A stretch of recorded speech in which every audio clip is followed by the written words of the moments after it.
Hello, welcome to the Battling Barrow and another terrain build. I did another dungeon tile video just recently where I was using magnets and a sort of quick setup, and I want to also now see if I can do the same for cavernous tiles. That was for like castles and dungeons.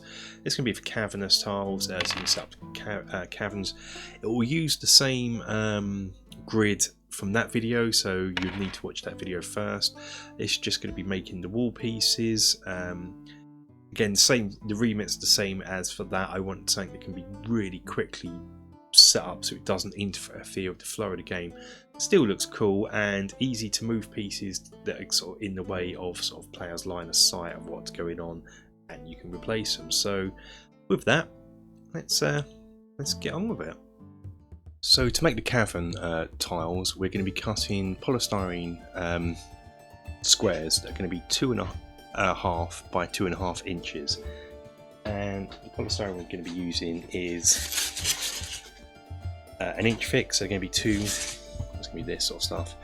So they're going to be two. They're going to glue two together, so it'll be 2 inches high. This is just the cheap white polystyrene, as cheap as possible and easy to get.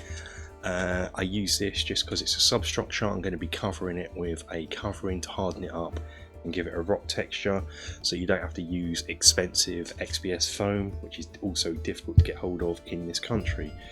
So I've set the guide to 2.5 inches, and then I'm just going to turn it on.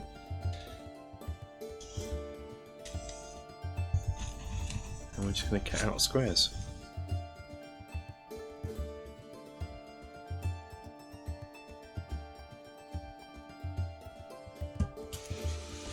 Next up, it's just gluing the two pieces together. So it's going to come with some PVA glue. I wouldn't use hot glue on white polystyrene, it would melt quite easy. So it's going to use PVA, it takes a bit of time because you've got to leave it to dry, but no harm. So make sure it's all on there all even.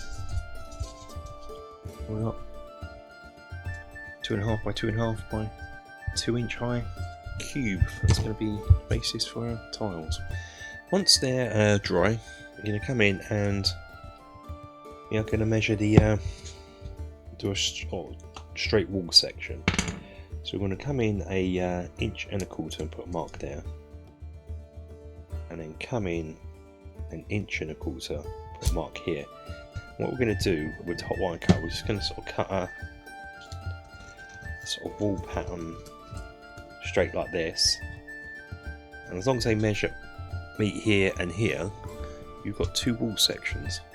Similarly with a corner piece, an inch and a quarter from that part there, inch and a quarter from that part there, and we're going to cut out like a corner piece.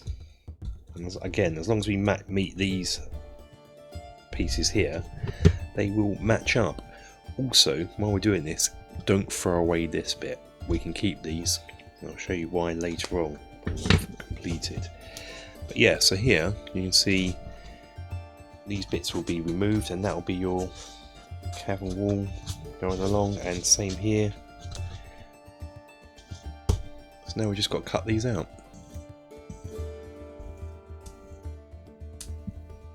And as long as we've matched those joins up, we can have a wall section that just matches up. There's some others cut out here, and you just do the same with the corner pieces,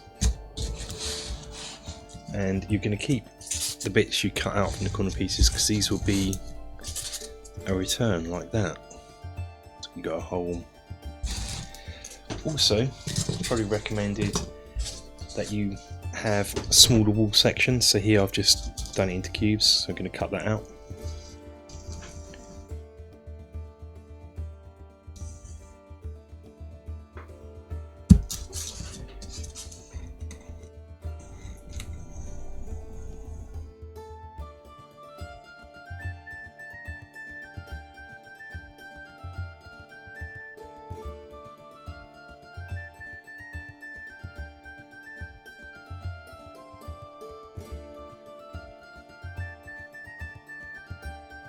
and you end up with something like this.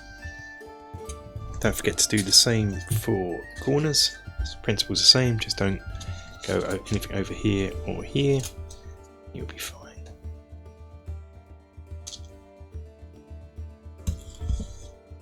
Some nice random face cuts. As I said just now, we're going to be covering this up with mod rock soon anyway. This is just to give it a bit of definition when you cover it up. Now I've just got to do something to protect and make it look a bit more rocky, and for that I'm going to use my tried and tested mod rock. This is just a plaster on a roll, and for this you just cut it into strips.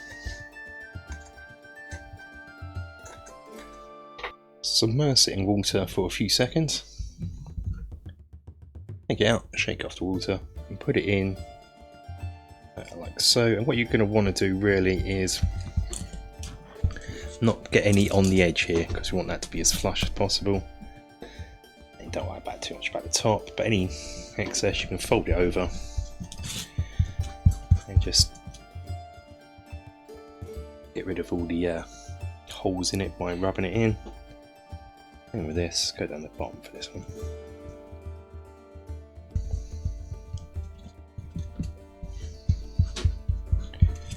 Might take a few layers to get it all covered.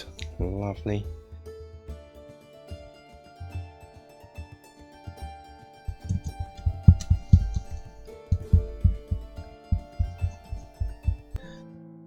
So next up is painting them. You could go down the usual route of undercoating, overbrushing in a dark grey, and then lightly doing different layers, different dry brushes of lighter greys. But for this I want to try a different technique. I've seen that on the channel loads of times, so I thought I'd try something different. And I think this originally come from, I picked this up from Melody Terrain Tutor, and what I'll do is, I think it is that I'll find the video and put a link to it in the description, because it's going to be much more informative than what I'm going to show you now, because it was done by better people. So yeah, let's get on with painting it. So now we've got to get these painted, and for this I'm just going to use a simple acrylic grey wash. I'm using this here, which is natural grey. I need to make up a fair amount of this. And now, coming with some water. That might do it.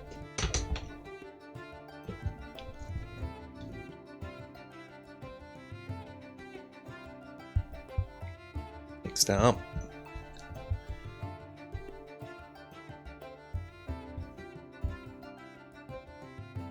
Hopefully,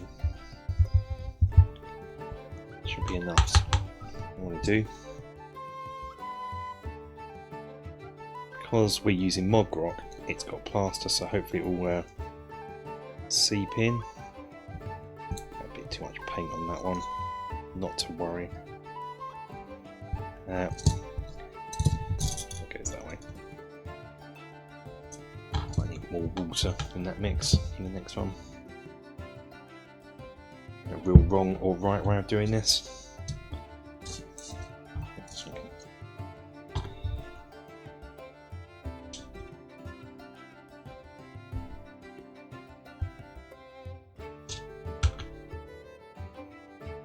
Like it.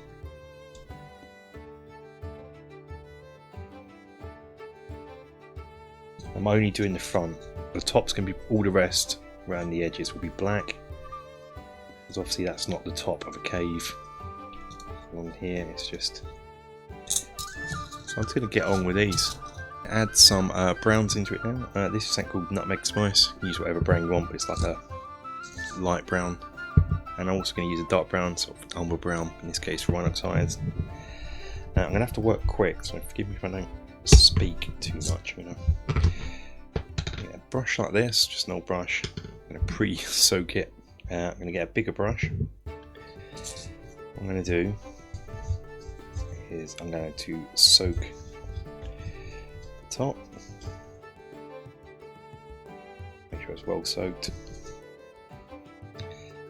And come in and just, not too much, just a little, all down dab here. just in the recesses really. And clean that off. Just move it around. When you add in paint, you just want to, before it dries, you don't want anything too heavy. Use that to move it around.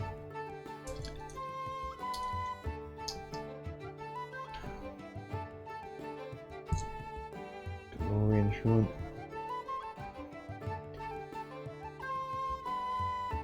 The secret is to work really wet.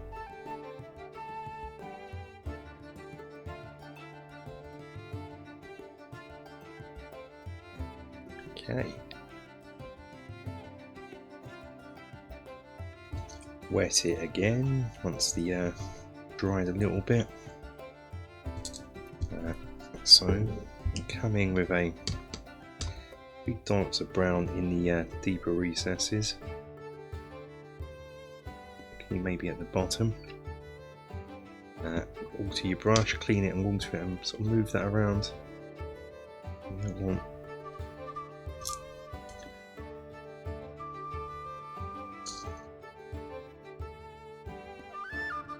it to be brown as such. Just want to those recesses. And I'll just let gravity and nature find its way yourself. You don't have to having to do a lot.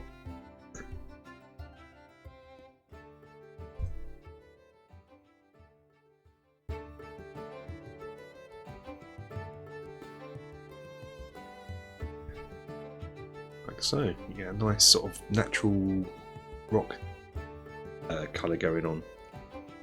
And this is how it would look once you've got the grey, the light and the dark brown on.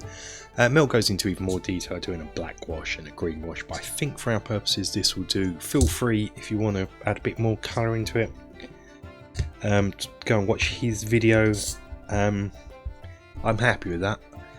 You see different bits and pieces here and how it looks, different sort of, I like it. What I'm going to do now is just paint the sides, basically all the white, black, and I kind of wish, and if I did this again, I would do this before I did the Mod Rock. See where my brain is.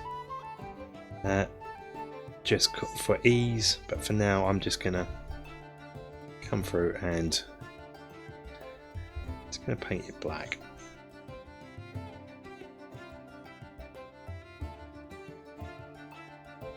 Don't have to be perfect. You've got white bubbles here. If you do want to get it in there, good rule of thumb for painting white polystyrene: circular motions with the brush.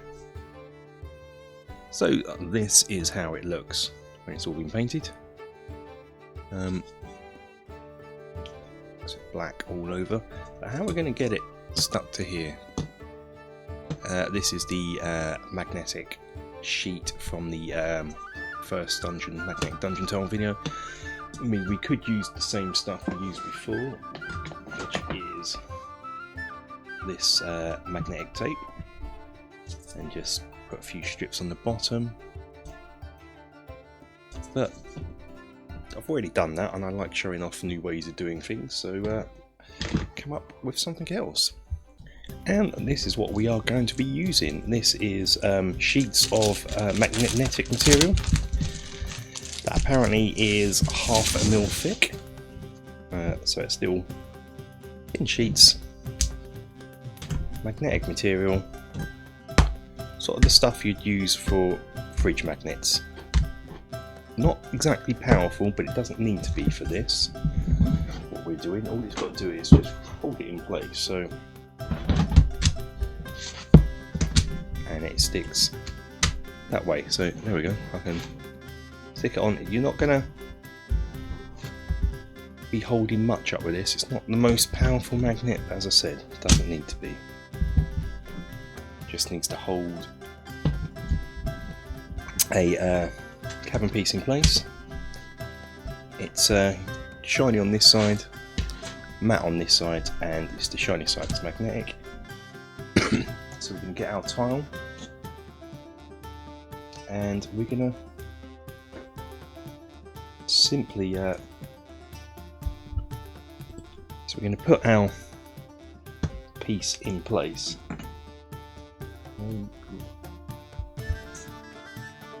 Moreover, don't need to be perfect, I don't think. Gonna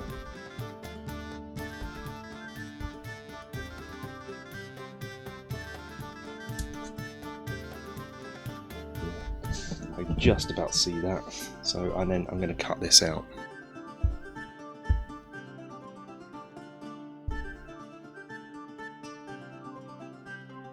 As you can see, it cuts really easy.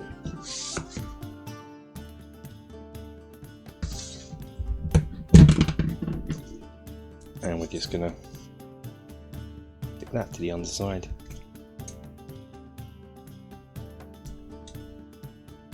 And we're ready to go. So for this, it's whatever glue you want. I'm going to use my old trusty PVA. To me this takes a while to set, so don't be in a hurry if you want to use it. I just find it just an all-purpose glue that does exactly what I want all the time.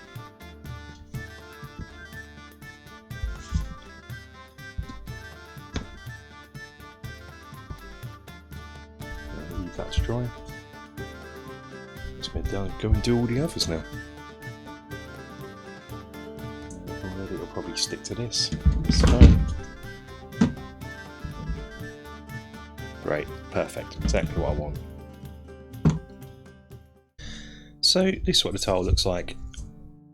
A tile looks like when it's all done. Pretty cool. Attaches on, lovely. So but one of the remits for this was it's got to be quick and easy to set up, hence I can just drop things down and they stick in place.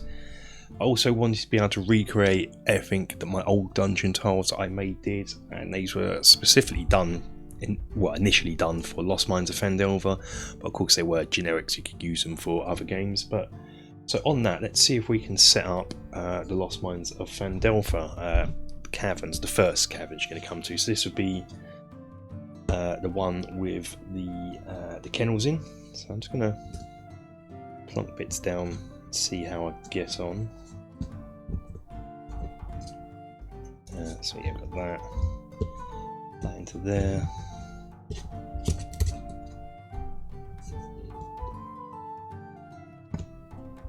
So yeah, that looks like it. Let's get a better shot. So that's what it'd look like from above, and then put your dogs or wolves in here that are chained in, like so. Yeah.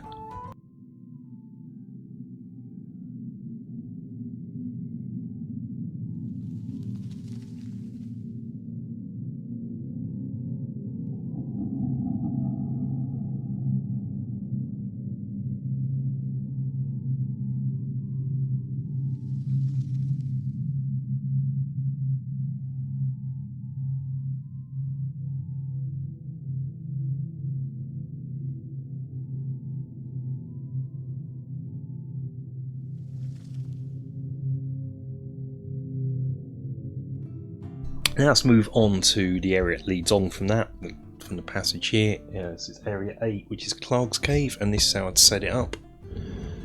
It's quite a fairly big area.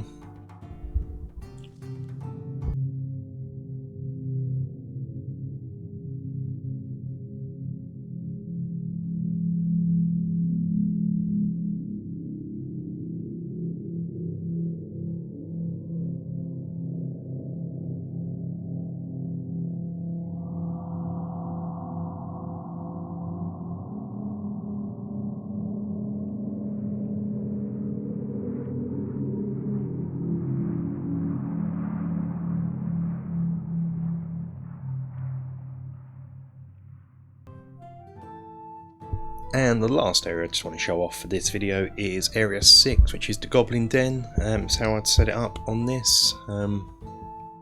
That area does have a double floor, but we can tackle that at a future video. Also, when I've been setting this up, I think what I need to do in a future video as well is show you how to make details for caverns, little bits like stalagmites, just add in, and other bits and pieces that we can also magnetise and just drop in to this. So that's it for this one. As I said, in future videos, what I'll be doing more of this terrain system, different types of tiles, detailing it, etc. And what I'm thinking about doing is the sort of furniture I've made, dungeon scatter furniture I've been making, like based on Hero Quest. I'm going to add magnets onto that, just so I can use those bits and pieces in my games as well. But that's it for this one. Thank you for watching, and until the next one, guys, please take care.